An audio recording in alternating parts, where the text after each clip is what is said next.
Hi friends, எல்லாம் எப்படி இருக்கீங்க? நல்லா இருக்கீங்களா? போன வாட்டி ப்ரௌனி செய்யும்போது அதுக்கு நான் மெஷர்மெண்ட்டு எதுவுமே சொல்லவே இல்லை, எது எப்படி எப்படி போடணும்னு. அதில் ஒரு சிஸ்டர் கேட்டிருந்தாங்க, மெஷர்மெண்ட்டை நீங்கள் சொல்லவே இல்லையே சிஸ்டர்னு கேட்டிருந்தாங்க. மன்னிச்சிருங்க, இன்னொரு தடவை நான் எது செஞ்சாலும் நான் மெஷர்மெண்ட்டு கரெக்டாக சொல்கிறேன்.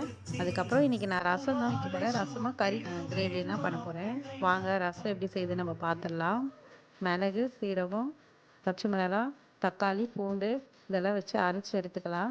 புளி நான் கரைச்சி வச்சுருக்கேன். எண்ணெய் ஊற்றி கடுகு போட்டு காஞ்ச மிளகாய் போட்டு அரைச்சி வச்ச மசாலா எடுத்து மிக்ஸ் பண்ணி அதனால் தாளித்து எடுத்துக்கலாம். கொஞ்சம் சால்ட்டு, பெருங்காயத்தூள் போட்டு கரைச்சி வச்ச புளியை ஊற்றி கலந்துக்கலாம். லைட்டாக கொதிச்சு வர அளவுக்கு நம்ம எடுத்துக்கலாம். ரசம் ரெடி ஆயிடுச்சு. சிக்கன் கிரேவி எப்படி செய்யுது நம்ம பார்க்கலாம். ஸ்டவ் பற்ற வச்சு பாத்திரத்தை வச்சுட்டு எண்ணெய் ஊற்றி சோம்புலாம் போட்டு பட்டை, கிராம்பு இதெல்லாமே போட்டு வெங்காயம் போட்டு நல்லா தாளித்து எடுத்துக்கலாம். வெங்காயம் நல்லா பொன்னிறமாக வறுத்துட்டு போய் தக்காளி போட்டுக்கலாம். தக்காளி நல்லா வதங்கட்டும். இஞ்சி பூண்டு பேஸ்ட்டு போட்டுக்கலாம்.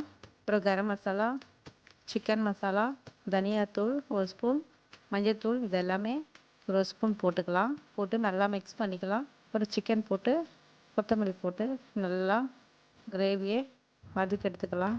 ஒரு டம்ளர் தண்ணி ஊற்றிக்கலாம். கறி கொஞ்சம் லைட்டாக வெந்து வர அளவுக்கு.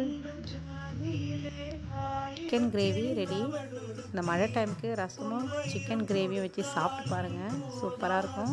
இந்தமாரி நீங்களும் ட்ரை பண்ணி பாருங்கள். என் வீடியோ உங்களுக்கு பிடிச்சிருந்தா லைக் பண்ணுங்கள், ஷேர் பண்ணுங்கள், சப்ஸ்கிரைப் பண்ணுங்கள்.